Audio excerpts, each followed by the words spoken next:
Hi friends, இன்னைக்கு நாம குழந்தைங்களுக்கெல்லாம் ரொம்ப ரொம்ப பிடிச்ச பேன்கேக்கை எப்படி பலாப்பழம் வச்சு ஆரோக்கியமாகவும் சுலபமாகவும் செய்யறதுன்னு பார்க்கலாம். வாங்க வீடியோக்குள்ள போகலாம்.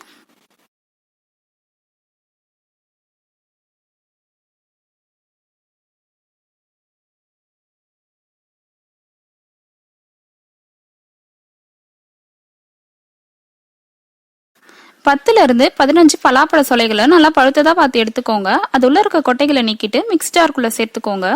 இது கூட 2 to 3 ஏலக்காவை வாசனைக்காக சேர்த்துக்கோங்க. இனிப்புக்காக 2 டேபிள் ஸ்பூன் சர்க்கரை சேர்த்துக்கோங்க. உங்களுக்கு இனிப்பு அதிகமாக வேணும்னா 4 டேபிள் ஸ்பூன் சேர்த்துக்கோங்க. இது கூட 1 கப் பால் சேர்த்துட்டு இது எல்லாத்தையும் நல்லா ஸ்மூத்தா நைஸா அரைச்சி எடுத்துக்கோங்க. இதை அப்படியே ஒரு மிக்சிங் பவுலுக்கு மாத்திக்கோங்க. இப்போ இது கூட 1 கப் மைதா மாவு சேர்த்துக்கோங்க. 1 பிஞ்ச் அளவுக்கு உப்பு சேர்த்துக்கோங்க. அப்ப நமக்கு இன்னும் டேஸ்ட் அதிகமா கிடைக்கும். இது கூட நம்மளோட பேன்கேக் நல்லா ஃப்ளஃபியா ஸ்மூத்தா வரதுக்காக 1 ஸ்பூன் பேக்கிங் பவுடர் சேர்த்துட்டு இதை ஒரு விஸ்க் வச்சு நல்லா கலந்துக்கோங்க. விஸ்க் யூஸ் பண்ணா லம்ஸ் இல்லாம நல்லா ஸ்மூத்தா கிடைக்கும் மாவு. அதுக்காக தான் விஸ்க் யூஸ் பண்ணிருக்கேன். உங்ககிட்ட விஸ்க் இல்லைன்னா பரவாயில்ல, நீங்க நார்மலான கரண்டி வச்சு கூட கலந்துக்கலாம்.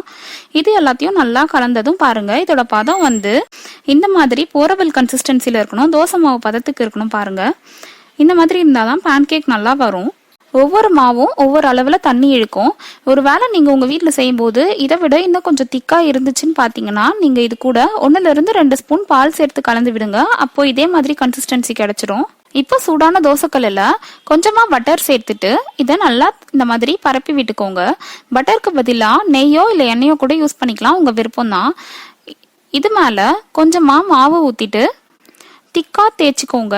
நம்ம செட் தோசைலாம் ஊற்றுவோம் இல்லைங்களா, அந்த அளவு சைஸில் திக்கா இந்த மாதிரி ஊற்றிக்கோங்க. ஊற்றிட்டு ஒரு மூடி போட்டு மூடி வச்சு லோ ஃப்ளேமில் வச்சு 2 to 3 நிமிஷம் வேக விடுங்க. இது மேலே இந்த மாதிரி பபிள்ஸ் எல்லாம் ஃபார்ம் ஆகி ஓட்ட ஓட்டையாக வரும். அதுதான் நம்மளோட பேன்கேக் பர்ஃபெக்டாக இருக்குன்னு அர்த்தம். இந்த பேன்கேக் ரொம்ப ரொம்ப சுவையாக சூப்பராக இருக்கும். அதுவும் நம்ம பலாப்பழத்தில் ரொம்பவே யம்மியா ஹெல்த்தியா செஞ்சிருக்கோம். உங்க வீட்டில் இருக்க குட்டீஸ்க்கு இது ரொம்ப பிடிக்கும். அவங்களுக்கு இதை நீங்க செஞ்சு கொடுங்க. இப்போ இது 3 நிமிஷம் ஆயிடுச்சு. பாருங்க, மேலே மாவு கலர் மாறி இருக்கு. இந்த ஸ்டேஜ்ல இதை திருப்பி போட்டுக்கோங்க. திருப்பி போட்டு இதை திருப்பியும் ஒரு 2 to 3 நிமிஷத்துக்கு ஓப்பன்லேயே வச்சு வேக விடுங்க. இது இப்போ 3 நிமிஷம் ஆயிருக்கு. நம்ம எடுத்துடலாம் வெளியே. பாருங்க, இந்த ஜாக் ஃப்ரூட் பேன்கேக் எவ்வளோ சூப்பராக தயாராகிருக்கு. பார்க்கவே ரொம்ப யம்மியாக இருக்குது. இதோட டேஸ்ட்டும் செம்ம சூப்பராக இருக்கும். இதை நீங்கள் உங்கள் வீட்டில் பிரேக்ஃபாஸ்ட்டுக்கோ இல்லை ஈவினிங் ஸ்நாக்ஸ்க்கோ உங்கள் வீட்டு குழந்தைங்களுக்கு செஞ்சு கொடுத்தீங்கன்னா அவங்க ரொம்ப விரும்பி சாப்பிடுவாங்க. இது மேலே கொஞ்சமாக இந்த மாதிரி தேன் ஊற்றி கொடுங்க. அப்போ சாப்பிட்றதுக்கு இன்னும் சுவையாக இருக்கும். தேன் ஆப்ஷனல் தான், உங்களுக்கு வேண்டாம்னா நீங்கள் ஸ்கிப் பண்ணிடலாம். தேனுக்கு பதிலாக நீங்கள் சாக்லேட் கனாஷோ இல்லை நட்டெல்லாவோ கூட யூஸ் பண்ணிக்கலாம். இல்லை மெல்டட் சாக்லேட் கூட யூஸ் பண்ணிக்கலாம். அதுவும் இன்னும் சூப்பராக இருக்கும். அப்படி இல்லைனா வெறும்னே சாப்பிட்டீங்கனாலும் இன்னும் சூப்பராக இருக்கும். வீடியோ பிடிச்சிருந்தா லைக் பண்ணுங்க, ஷேர் பண்ணுங்க. உங்களோட ஃபீட்பேக்ஸை கமெண்ட் செக்ஷனில் போடுங்க. நம்ம சேனலில் நிறைய first time on YouTube videos போட்டுருக்கேன். அதோட லிங்க் கீழே டிஸ்கிரிப்ஷனில் கொடுத்துருக்கேன். வேணுன்றவங்க செக் பண்ணிக்கோங்க. தேங்க்ஸ் ஃபார் வாட்சிங். பாய்.